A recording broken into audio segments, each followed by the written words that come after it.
So we're going to go over the proper way to do a deadlift. You can use a bar, you can use a kettlebell, you can use a weight, but if you're using a weight or kettlebell, you want to line it up with your heels, not your toes. You want your legs to be about hip-width apart, you want your toes facing forward, you want to keep a flat back, and you're going to hinge slowly, your hips going back, and you're going to grab for the weight with a straight back, not rounding. You're going to grab onto the weight like you're going to break it. That way you create tension in your shoulders. You're going to keep everything straight, drive your heels into the ground, push your knees out, engage your glutes, and push up.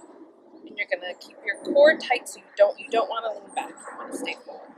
And then you go back down, nice and slow. And then you repeat again. Come up, straight back, and come back down.